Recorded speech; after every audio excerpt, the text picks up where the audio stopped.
Vamos a ver sobre la implementación de la estrategia, o sea, cómo implementamos una estrategia que ha sido definida. Recuerden que la estrategia debe poder ser implementable. Y la implementación va a estar definida porque es el proceso en el que efectivamente se ponen en marcha las ideas conceptualizadas en la planificación. Esta etapa suele ser la más difícil, ya que es donde en realidad se hacen las cosas y se enfrentan a los problemas que muchas veces no han podido ser debidamente tenidos en cuenta en la planificación. Los planes de acción son planes en los que se ponen en marcha una serie de acciones para concretar lo que se había planificado. Entonces estos planes son diferentes de los otros planes en el sentido que no estamos hablando de a largo plazo, de hacer alguna inversión grande en la empresa, nada, sino estos planes deben tener la característica que son puntuales, son coherentes con estos planes que habíamos dicho, más largos, ¿no es cierto?, planes estratégicos, tienen una responsabilidad netamente asignada, van a ser acotados en el tiempo, son concretos en la utilización de los recursos y deben poder ser evaluables, ¿no es cierto? Como todo mediante la característica de cuantificación que habíamos visto. La implementación puede tener características de proceso o proyecto. En el sentido, un proceso es cuando las acciones son muy repetitivas. En cambio, un proyecto es cuando se lo puede considerar prácticamente único. Por ejemplo, un proyecto puede ser la apertura de una nueva sucursal. Sin embargo, por ejemplo, en un McDonald's, esta acción es tan repetitiva que va a ser un poco pensada como un proceso. Se puede definir alguna metodología para la implementación. Vamos a ver seguidamente una. La primera es verificar la coherencia entre los objetivos de la planificación. La coherencia directa se da cuando el objetivo perseguido ayuda a conseguir el resultado. Este resultado estará en coherencia con objetivos mayores, o sea, directamente el resultado de una instancia menor, si va a estar en coherencia con los de una instancia mayor. Por ejemplo, podemos pensar el hecho de ir poniendo ladrillos en la pared, ¿no es cierto? Si el poner un ladrillo va a tener una coherencia directa con el levantar la pared. Obviamente que en este caso es muy sencillo y es que sí, ¿no es cierto? El avance en el resultado contribuye al avance del resultado de mayor jerarquía, y sí, porque en la medida que vayamos poniendo los distintos ladrillos, la pared se va a ir levantando. Estos recursos utilizados están libres para a los fines de este objetivo de menor estrategia, de objetivo de menor jerarquía. Bueno, tenemos que pensar si no hay una competencia de recursos. Y si una vez comenzado el avance hacia este objetivo, ¿cómo reaccionarán los procesos y proyectos relacionados? Fíjense que acá, por ejemplo, si levantamos la pared, qué sé yo, puede pasar que en realidad se requiera antes alguna instalación previa o dejar algún caño o hacer la capa aisladora o todo este tipo de cosas. Entonces hay que ver si es coherente el avanzar con este objetivo y si no nos pone en peligro otro objetivo mayor.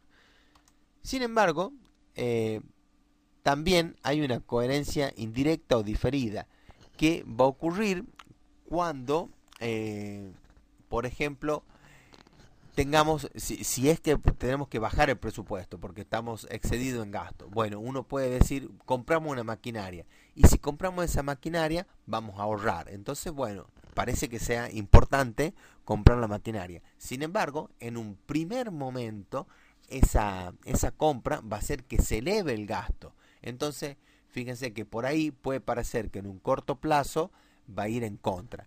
Esto también puede pasar, por ejemplo, con el cambio de un gerente. Si se cambia y se pone un gerente que por ahí no tenga tanta experiencia, pero tenga las características que necesitamos para el puesto, al principio la cosa puede parecer que va mal, pero luego se va a notar, digamos, que este gerente, si realmente está bien seleccionado y tiene las características adecuadas, va a mejorar alguna instancia que puede ser, por ejemplo, las ventas. Luego tenemos que cuantificar los recursos materiales, ¿cierto? Entonces, los recursos deben ser acordes al resultado de la implementación. Por ejemplo, no tienen que exceder lo que cuesta obtener este resultado por otra vía, como por ejemplo una subcontratación. La implementación no debe cuantificar los recursos indebidamente, en el sentido que muchas veces cuando se dimensiona una tarea, este dimensionamiento es incompleto, o falta la mano de obra, o falta el pago de un permiso, o falta alguna dimensión que no hemos tenido en cuenta. Los recursos, bueno, deben evaluarse en moneda corriente y también, de ser necesario, en otro parámetro que provea seguridad en cuanto al análisis, como por ejemplo, valuado en dólares. Esto se refiere a que los recursos, por ejemplo, no se pueden poner un martillo o una fresa, no, es mucho mejor cuantificarlos monetariamente. Lo mismo ocurre con los tiempos. Tenemos que tener en cuenta todos los tiempos. Los tiempos de setup son los tiempos que son necesarios para que las cosas funcionen, empiecen a funcionar. También tenemos tiempos de contingencia, cosas que pueden pasar seguramente y que vamos a tener que atrasarnos un poco en la ejecución. Para eso se hace un estudio de tiempos también, que es cuánto ocupa cada parte de proceso, en qué tiempo se la puede hacer, si se puede mejorar. Hay que cuantificar desde el punto de vista monetario los costos de los tiempos de retraso. Esto se hace sobre todo para evitar caer en la creencia de que las demoras no implican costo. Sí implican costo y esto debe ser perfectamente conocido. Bueno, hay también que ver la posibilidad máxima que nos dan los recursos humanos y materiales, como por ejemplo el caso de extensión horaria, de trabajar en triple turno, y si las máquinas soportan ese ritmo de trabajo, por ejemplo. Luego tenemos que coordinar. ¿Cómo se coordina? Bueno, teniendo información acerca de los procesos, los tiempos, los costos que hemos definido en las instancias anteriores.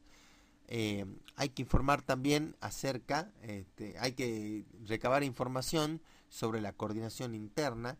Luego hay algunos métodos, por ejemplo, que ustedes van a ver en investigación operativa, como el Gantt, el PERT, el CPM, que van asignando estas tareas y anidándolas de alguna manera para la concreción del objetivo. Hay que hacer también análisis de causa-efecto, que habíamos visto también al principio, que son estos análisis que nos permiten saber por qué las demoras, por qué esta falla en la coordinación. Entonces es muy importante hacerse estas 5 preguntas W, estas 5 W, para saber si llegamos a la causa base del problema. Hay que establecer los canales de comunicación necesarios, porque en los proyectos convergen normalmente muchas subtareas, digamos, subhilos del proyecto que tienen que llegar a un determinado resultado. Entonces, en este sentido, los tenemos que comunicar adecuadamente, y esto se hace no solo con los medios de telecomunicaciones, sino también con los procedimientos de estas comunicaciones. Bueno, hay que ver las políticas de confidencialidad y de privacidad a las cuales estemos expuestos de alguna manera que haya que cumplir. Y por último también hay que tener en vista factores exógenos como las normativas y las reglamentaciones que van a afectar la actividad de la implementación.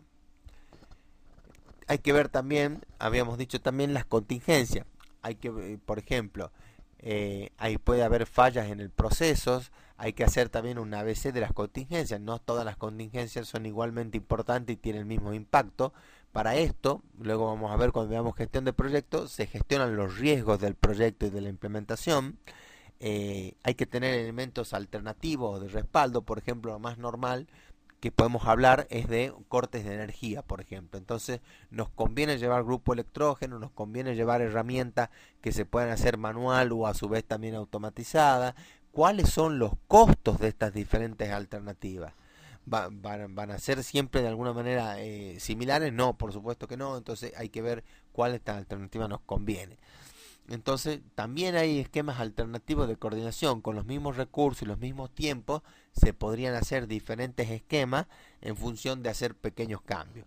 Y también hay que ver si convienen estratégicamente las alternativas a las que vamos planteando. Entonces lo importante de este punto es que siempre hay que tener un contingente, una forma de salir adelante ante las eventualidades que haya.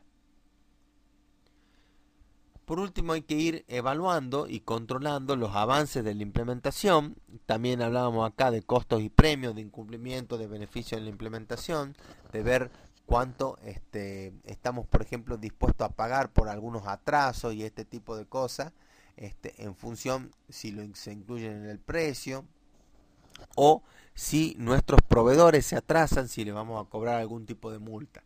Hay que determinar los hitos de control. Esto también es algo específico de la gestión de proyectos, Distribuir la responsabilidad y autoridad del control. ¿Quién va a controlar cada parte y quién se va a responsabilizar que esto funcione como la gente? Y hay una coordinación, por supuesto, también con el control estratégico. Para reflexionar, podemos pensar en identificar una relación de coherencia directa y otra indirecta. Recuerden, directa es la que avanza hacia el objetivo directamente sin ningún retraso ni ninguna, de alguna manera, incoherencia. Y la coherencia indirecta nos puede dar, o diferida, ¿no es cierto?, nos puede dar el hecho de un cambio que al principio la cosa parezca que va a empeorar, pero después vaya a mejorar si está bien definida. Y definamos por último un plan de contingencia para qué puede pasar si no se cumple la primera alternativa en la que habíamos pensado.